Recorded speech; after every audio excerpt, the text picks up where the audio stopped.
Hello all, this is the Owl, and yeah, today is going to be another short theories video because we haven't done this for a while, and also because I'm working on the next video which will be quite something, as well as a few other things behind the scenes that are taking up a fair bit of the time that Baby Owl and adulting isn't. Big things, actually. But things you might not see about for a while, and for now, I think we'll keep them as things that only patrons are going to hear about. Let's just say, all going well, this is going to be a very interesting year. Alright, before we start very quickly, Mrs. Owl is doing some really nifty D&D stuff, and also has a channel of her own. If you want to absolutely make her day, go pop on over and see something nice, either on her YouTube or, if you can make it, one of her Twitch streams. She currently runs and live streams games on Saturdays at 11 AM PST until around 2, assuming you're watching this in February. All links, as always, are in the description. Oh! And if you are interested in joining one of her campaigns in the future, hit her up on the Discord, which is also where you'd want to head if you were going to submit theories of your own for Made in Abyss. Pluggity plug, patron subscribe, bell, like, etc, etc ad infinitum. Bloody hell, how sleep deprived were you, former self, when I wrote this script? Babies, man. Don't have one unless you 150% sure. Anyway, today we'll be taking a look at a single but bloody good and really in-depth theory, much as we did with Volpolox's incredible Reg is actually a dog, no really theory. This time from patron and all-round great bloke hunting for R2-D2. Now, I will say right off the bat, I don't know if I fully agree with his conclusions here, but, well, there is some stuff in here that is so damn interesting that I think he might be brushing right up against where the story is going to go eventually, and hell, even if he isn't, it actually made me develop and consider a handful of theories of my own.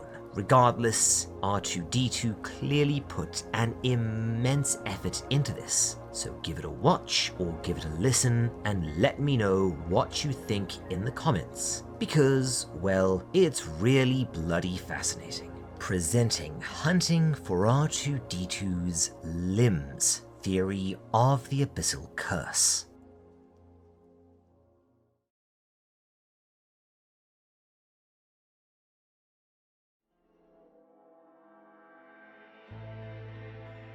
One of the current mysteries most prevalent in Made in Abyss is Shirumi and Minae's lack of, well, any limbs. It's quite a jarring state to see anyone in, let alone children. Minae did seem like he was going to spill the beans regarding the twins' unfortunate condition, only to hold off. However, I may have pieced together part of the reason for their limblessness and their capabilities. Shirumi and Minae have the ability to inflict the birthday death disease. To explain my reasoning, we first need to look at Ozen and Jiro's segment of chapter 66. Ozen, after Jiro inquires about the birthday death disease, takes the moon whistle to a location in the Wharf district of Orth, supposedly related to one pair of the twins named Shirumi and Minae, a place she describes as the site of an accident. Upon arriving at the destination, she introduces him to someone involved in an accident, claiming them to be the sole survivor of the curse spilling into Orth, aka the birthday death disease, and they just so happen to also lack any limbs, implying that such a loss may be either a side effect of or necessary for surviving the mysterious illness. Now, this is fascinating to me because the word Ozen uses, curse, seems to imply, at least to me, that maybe the force field, or whatever it is that causes the various ailments striking when someone attempts to move upwards too fast in the abyss, might somehow have expanded out onto the surface, and this does definitely lend credence to the various theories about the abyss every 2,000 years or cycle, claiming part of the surface to form a new layer if it doesn't outright confirm it. Secondly, the limbless thing. Yeah, this might be a bizarrely and disturbingly common fetish in Japan. Thank you so much, Gorna Guy, for starting this, by the way. And with Tsukushi being a certified kinky weirdo, it's hard not to roll my eyes. But this might well be either the effect of the birthday disease, or maybe an attempt to cure it. Although I suspect that it's the former. The only symptoms of the birthday disease are fever and what seems to be coma, as suffered by Kiyui. Now, let's say the birthday disease is the cause of this. My previous conception of the curse is that it's based on the bends, a phenomenon that occurs when folks ascend from the deep ocean too fast and suffer a variety of nasty symptoms due to gas bubbles forming. However, as far as I can understand it, this does not cause fever or loss of limbs. But what if this was some sort of parasite or bacteria from the abyss, as this would definitely present with a fever and potential coma, as well as maybe necessitating amputation. Keep in mind that certain parasites spread by insect bites can also manifest in a fever and a coma, for instance, African sleeping sickness. Who knows how far those amaranthine deceptors have spread. Regardless, I still think that the birthday disease is being generated by the curse somehow, but wouldn't it be weird if the entire curse somehow turned out to be a bacterium or a parasite of some sort that moving upwards triggered somehow and could have a variety of effects? Yes, there's a Higurashi or maybe the Bay reference in here somewhere. Regardless, let's read on a bit.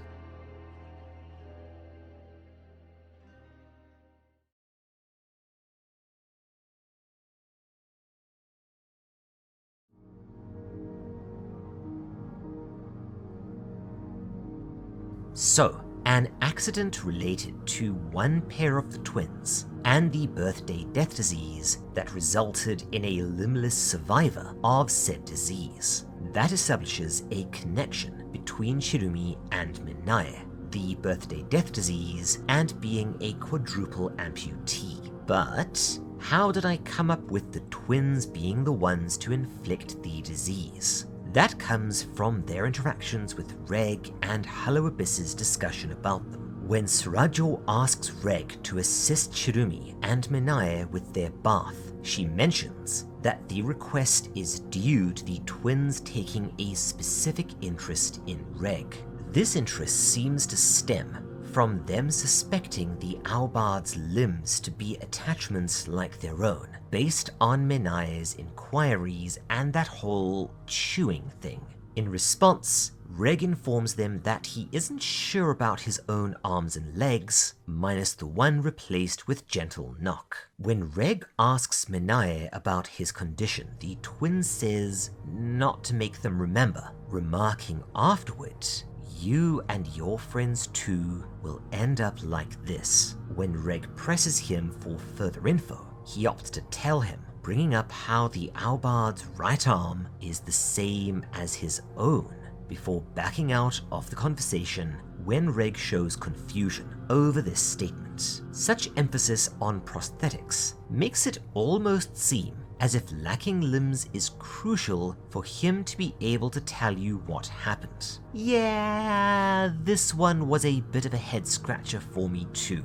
It's Tsukushi, so it could be something really bloody important, or it could be a straight up red herring, or just something that the story also forgets about. Like, I've always thought the implication was that Reg was more of a cyborg than a robot, so could he have been someone affected by the birthday death disease in a previous cycle, time dilation being what it is down here? I have no idea. This whole conversation makes it seem that the twins merely talking about or thinking about what happened without being like or understanding them can result in you losing your limbs. I'm not sure about this. This sentiment is backed up by Nanachi's own speculation, who has the added benefit of reading the Abyss's force field, specifically noting how odd it is around the twins. She believes this peculiarity in the field is related to an ability of the pair, a conclusion likely derived from their own experience analyzing the force field around creatures of the Abyss. As I said, I'm not sure about this part, but I'm not going to opine here aside from pointing out that Fabuta makes an adorable hat, and I wonder if maybe another path to becoming resistant to the curse is removing your limbs? Maybe replacing them with some sort of artifact? I don't know. That's just me blue skying. Anyways, last bit. All this info leads me to suspect that the twins can inflict the birthday death disease on others through some psychic means, resulting in one's loss of limbs and death. While a pretty bizarre ability, twins are incredibly rare in Orth. Weirdly all share the name Shirumi and Minae. Yeah, I did warn you about spoilers. And this pair in particular is not only Jusou, but seemingly the first instance of a second set of twins born in Orth within 30 years. So they are beyond special. Such an ability would also explain why Surajo assigned them the role of snipers, since it would allow them to take out opponents from a range. As for how they lost their limbs, it is possible they accidentally inflicted the disease on themselves, due to a lack of understanding of how to control their ability. They are children, after all, or that they needed to suffer from the illness to be able to inflict it on others. Anywho, that's my theory. I wouldn't consider this a certainty, as there are some other possible explanations for events mentioned here.